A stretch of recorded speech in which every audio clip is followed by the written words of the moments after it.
শুভ সকাল। কেমন আছেন সবাই? সকাল সকাল দুধ চা করে নিলাম, যেহেতু রুটি ছিল ঘরে, তাই একজন তো টিভি দেখছে আর খাচ্ছে, আমিও খাবো। এই যে দুধ চায়ের মধ্যে রুটি ভিজিয়ে খাওয়ার মজাই আলাদা, ভীষণ ভালো লাগে। আপনাদের কি ভালো লাগে এরকম চা আর রুটি খেতে? খেয়ে দিয়ে আপনাদের সাথে একটা দারুণ রান্না শেয়ার করব, আর তার জন্যই আমি নারকেল বেটে নিচ্ছি। ইচ্ছে করলে নারকেল না বেটেও দেওয়া যাবে, শুধু কোরানো নারকেল ব্যবহার করতে পারবেন। কিছুক্ষণ আগে চিংড়ি মাছগুলোর খোসা ছাড়িয়ে রেখেছি, তাই হালকা লাল হয়েছে, তাতে সমস্যা হবে না। দিয়ে দিচ্ছি একটু আগে বাটা নারকেল। এখন আরও কিছু উপকরণ এর মধ্যে আমি মিশিয়ে দেব। দিয়ে দিলাম পেঁয়াজ রসুন কুচি, হলুদের গুঁড়া দিলাম, এবারে দেব মরিচের গুঁড়া। লবণে দিয়েছি কিন্তু ভিডিওটা স্কিপ হয়ে গেছে, আমি দুঃখিত। সরিষার তেল পরিমাণ মতো দিয়ে ভালো করে মেখে নিতে হবে। মশলার মধ্যে এইটুকুই, আর কিছু না। আপনারা চাইলে একটু কাঁচামরিচও দিতে পারেন, আমি আর দিলাম না, মরিচের গুঁড়াটাই দিলাম আর কি। এরপরে খুব ভালোভাবে মেখে নিতে হবে। এবারে মাছগুলোকে এক পাশে রেখে একটা লোহার তাওয়া নিলাম। আমার কাছে লোহার তাওয়া আছে তাই নিলাম, আপনাদের কাছে যেগুলো থাকবে, মাছ ভাজার হোক রুটি ভাজার হোক, ওগুলো নিলেই হবে। তারপরে দিয়ে দিলাম একটা কলা পাতা আর সরিষার তেল। চারদিকটায় খুব ভালোভাবে সরিষার তেল মেখে নেব। রেসিপিটা ভালোভাবে দেখবেন এবং আপনারা অবশ্যই ট্রাই করবেন।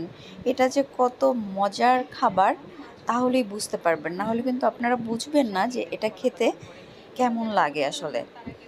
এরপরে মেখে রাখা মাছগুলোকে পাতার উপরে দিয়ে খুব ভালোভাবে এরকম চারদিকে বসিয়ে দেব। এবারে রান্নাটা শুরু করব। তবে চুলার জাল একদম মৃদু থাকবে, সর্বনিম্ন। আর উপর থেকে দিয়ে দিলাম মাছ মাখা যে মশলাগুলো ছিল প্লেটে, সেই ধোয়ার জলটা উপর থেকে অল্প করে দিয়ে দিলাম। 5 মিনিট রান্নার পরে ফিরে আসলাম, ঢাকনাটা তুলে দেখলাম কিছুটা পরিমাণ জল বেরিয়েছে। এবারে উপর থেকে আবারও সরিষার তেল দিয়ে দেব। আবারও ঢাকা দিয়ে রাখবো 2 মিনিটের মতো। কলা পাতায় মাছ ভাজতে গেলে বেশিরভাগ সময় ঢাকা দিয়ে রান্না করতে হয়, তাহলে মাছগুলো নরম থাকে, খেতেও ভালো লাগে। খুব সুন্দর একটা গন্ধ বেরিয়েছে। আমি এবার দেখব যে কলা পাতার নিচের অবস্থাটা কি।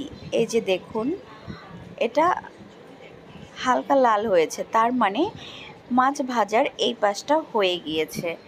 এবারে যে কাজটা করতে হবে সেটা হলো এই মাছ ভাজার পাতাটা আলাদা একটা এরকম প্লেটে তুলে নিতে হবে।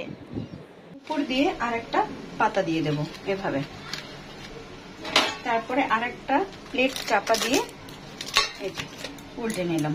এখন তুলে দেব।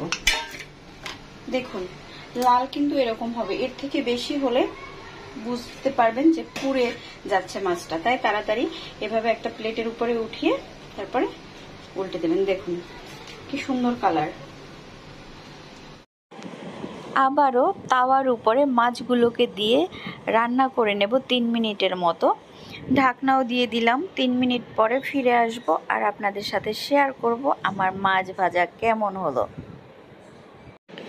রান্নাঘরে একটা অপূর্ব গন্ধ মোমো করছে, আর মাছ ভাজার চারপাশ থেকেই তেল বের হয়েছে, তার মানে মাছগুলো একদম খাওয়ার জন্য রেডি। আর যারা নতুন করছেন রান্নাটা, তারা মাছের পাতাটা চেক করে নেবেন যে নিচ থেকে লাল হয়েছে কিনা। এবারে গরম ভাত হোক ঠান্ডা ভাত হোক, যে কোনো ভাত দিয়েই মাছের মশলা দিয়ে মেখে খেয়ে দেখুন। যারা লেবু পছন্দ করেন তারা একটু লেবুও নিতে পারেন। আজকের ভিডিওটা এই পর্যন্তই। সবাই সুস্থ থাকবেন, ভালো থাকবেন, আর আমার রেসিপি দেখে যদি ভালো লাগে অবশ্যই একটা লাইক দিয়ে দেবেন। ধন্যবাদ সবাইকে।